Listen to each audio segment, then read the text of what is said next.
hearing slide, sana po maipakita muna bago ako magpatuloy. Pwede po, Deputy Speaker Marcoleta.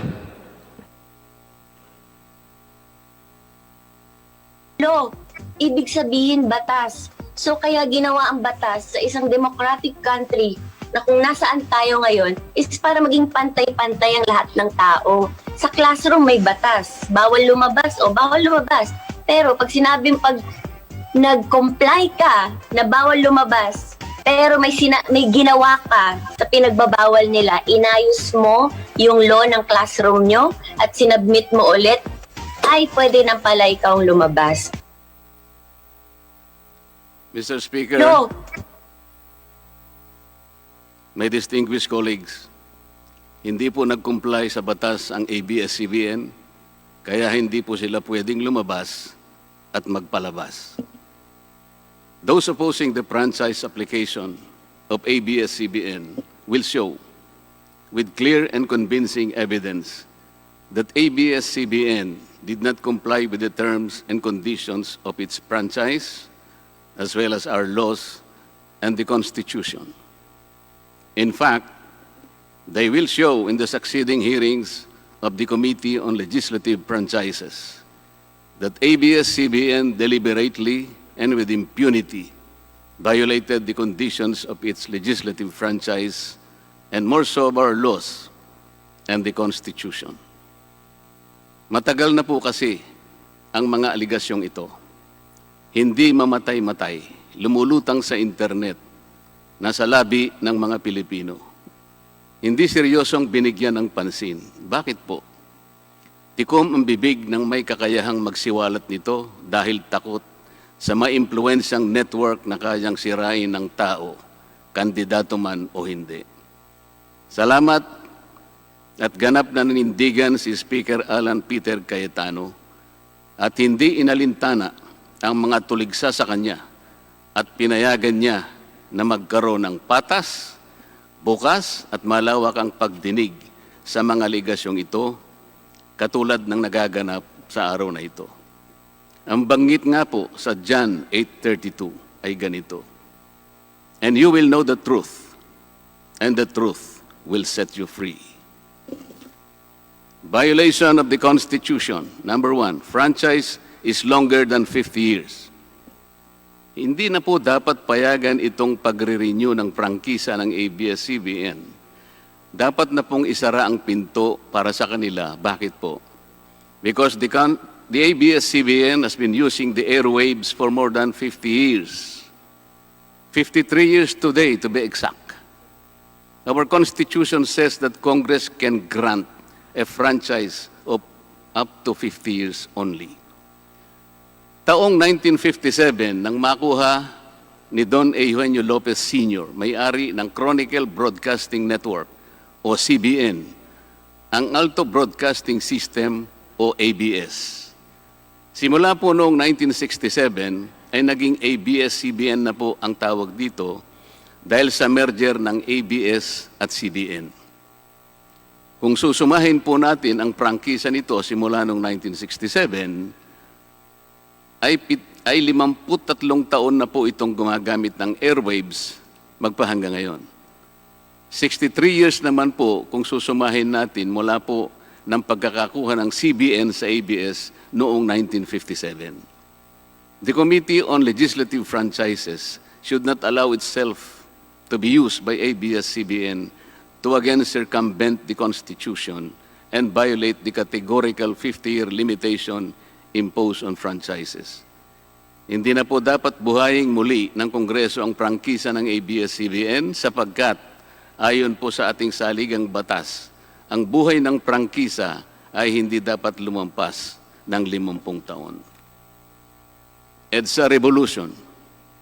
Siguro po may mga ngatwiran at sasabihin ng ganito, isinara naman ng martial law ang ABS-CBN. Di po ba? Dapat huwag bilangin ang panahon na yon. Tanggapin po natin sandali na isinara nga ang ABS-CBN simula Setyembre 23, 1972, pagkatapos na ideklara ang martial law. Pero hindi po ba nagbukas din ito agad matapos na ito ay mabawing muli ng pamilya Lopez noong EDSA Revolution. Hindi ba't kulang-kulang 13 taon din po ang namagitan na panahon? So let's assume that we subtract 13 years from the 63 years that ABS-CBN has been in operation starting 1957 when CBN acquired ABS. Hindi ba't 50 taon din po ang magiging resulta? Ibig pong sabihin, tapos na at paso na pa rin ang prangkisa ng ABS-CBN with or without martial law. Hindi ba't sobra-sobra pa rin ito at lalabag pa rin sa ating saligang batas? Naging palasak nga noong panahon ng martial law ang kantsaw na tama na, sobra na. Subalit ang mahalagang tanong po ng taong bayan na hindi pa nasasagot magpahanggang ngayon ay kung paano biglang nabawi ng mga Lopez ang ABS-CBN mula sa pag-aari ng gobyerno pagkatapos maitalaga ang Cory administration. Sinulatan po noon ni dating Senador Lorenzo Tanyada ang Presidential Commission on Good Government na isoli na sa mga Lopez ang ABS-CBN kahit may arbitration pang nagaganap sa pagitan ng pamahalaan at ABS-CBN. Na i-turn over po agad ang istasyon ng ABS-CBN sa mga Lopez sa kabila ng wala pang pagtukoy sa tunay na pagmeme-ari nito ayon sa kautusan sa Board of Administrators na binuo sa Letter of Instruction number 1 ni Pangulong Cory Aquino. Sa ngayon po ay wala man lang mailabas na papeles tungkol dito ang PCGG. Nagbayad po ba ang ABS-CBN sa Administrasyong Cory Aquino? Nag-public bidding po ba?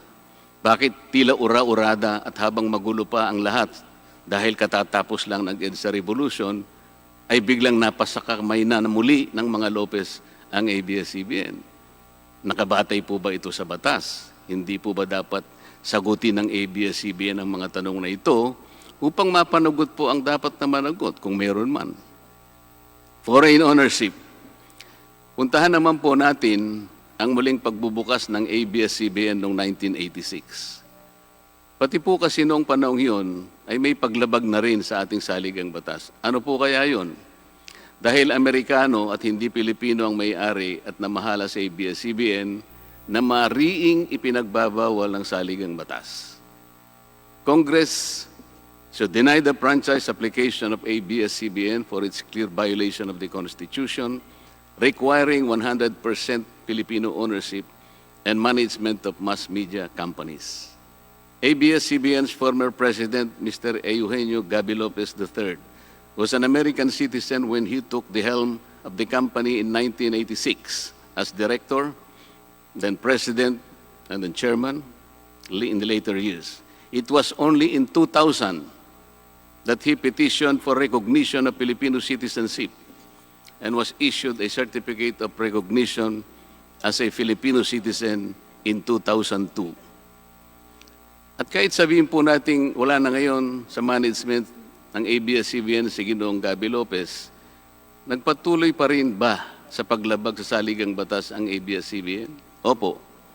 Dahil magpahanggang ngayon ay nagbebenta pa po sila sa mga banyaga, mga hindi Pilipino, ng pag-aari o ownership rights ng ABS-CBN. Through an intricate web of corporate layering, ABS-CBN lets non-Filipinos to own its common shares through the issuance of Philippine Depositary Receipts o PDRs. In September 1999, the ABS-CBN Holdings Corporation offered 132 million Philippine Depositary Receipts underlying the 132 million common shares of ABS-CBN. Immediately prior to the closing of the PDR's offering, Lopez Incorporated, the main stockholder of ABS-CBN Corporation, transferred 132 million ABS-CBN shares to ABS-CBN Holding Corporation, its alter ego. With the many rights afforded to the holders of these PDRs, most of whom, if not all, are foreigners, ABS-CBN Corporation virtually allowed these foreign holders beneficial ownership and potential voting rights. This is a circumvention of the strict foreign equity restriction imposed by the Constitution on mass media companies.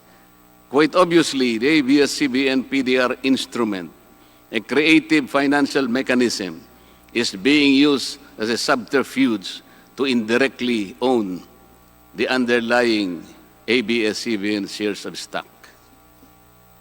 Violation of workers' rights under the Constitution. ABS-CBN violated the rights of its own workers. It denied them their just share in production as required by the Constitution. It committed unfair labor practices, which consequently denied its employees the benefits required by law to be provided to all employees. Isang halimbawa po dito ay ang asunto na isinampa ng halos 100 o mahigit sa 100 manggagawa ng ABS-CBN sa National Labor Relations Commission o NLRC dahil sa pagtanggal sa kanila dahil sila raw ay mga talents lamang at hindi mga regular na empleyado. Nanalo po ang mga manggagawa sa NLRC